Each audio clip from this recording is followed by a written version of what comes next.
I'm here at the auditorium in Cosworth with my old friend Bruce Wood, Managing Director. Bruce, this is really where Gordon's history with Cosworth starts, isn't it? It is, and kind of it's very much also where Cosworth's history starts. So this was the SCA, the base engine out of the Ford Anglia, which I think is where Gordon got his from. And this really is the thing which brought Cosworth to the attention of Ford. Ford at that time were kind of, particularly in the UK, Ford very much wanted to be the kind of younger person's sporty car and were happy to leave the more family car to Vauxhall. And they saw that this little company, Cosworth, was doing great things in amateur motor racing with the Anglia. And that's really what brought them to Cosworth's door. Oh. And then, as I say, obviously created a huge legacy with Ford thereafter.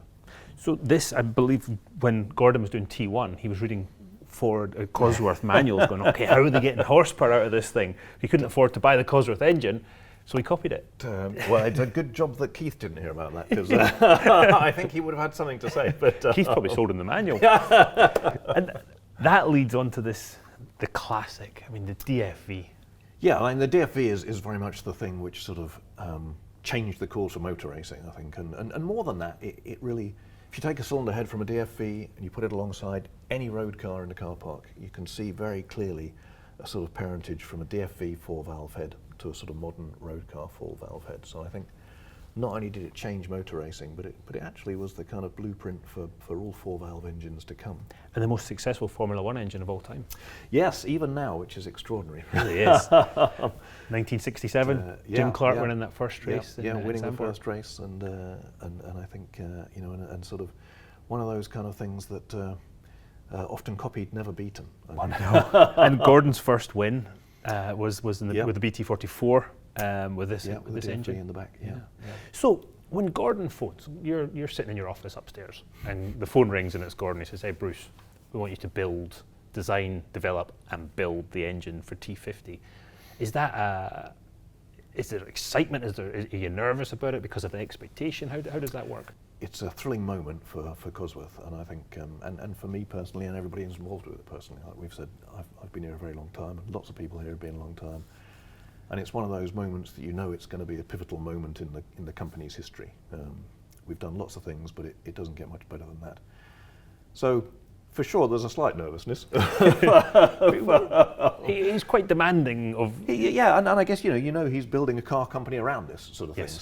So it's and again it's a, for want of a better description, it's a proper car company. This is a proper car. It's not a one-hit wonder, it's not a track special. This is a proper iconic road car that we're building here, and with the McLaren F1 you've got pretty big shoes to fill, and sort of in terms of an engine, and yes. So definitely slightly daunting, but again mainly thrilling opportunity, and immediately you start to think about what's it going to be like, what are we going to do. But he's told me that Cosworth were the only people to go to, the only people that could do this with a normally aspirated engine. We certainly like to think we'd put ourselves in the position that it would be hard to find a reason not to.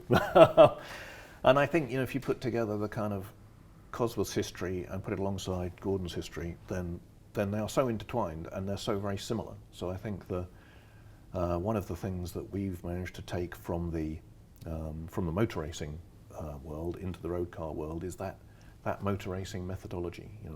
I'm always saying it to people, but there is no point turning up Monday morning with the best engine in the world if the race was at 2 on Sunday afternoon. So true. So it's going to be a great chapter in Cosworth's history. Let's move up the timeline here.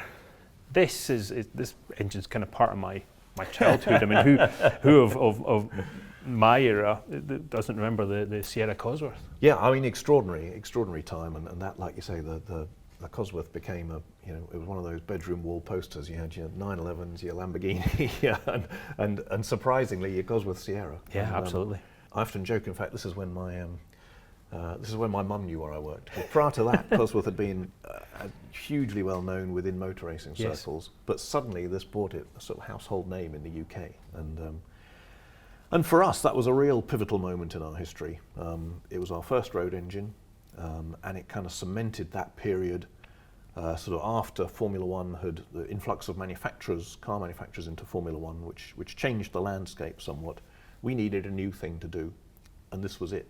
And that's another thing that's very special about the T50 that might seem like a long gap, but the T50 is is the next car after this, which has had Cosworth on the cam covers. So for us, that is a real thrill. That's a pivotal engine in our history with Cosworth on the covers, and the T.50 is a pivotal engine in our history, and so to have Cosworth on those covers is also very cool. nice. The XF. Yes. This is Your nemesis. This is where Bruce and I became adversaries or competitors, I would say.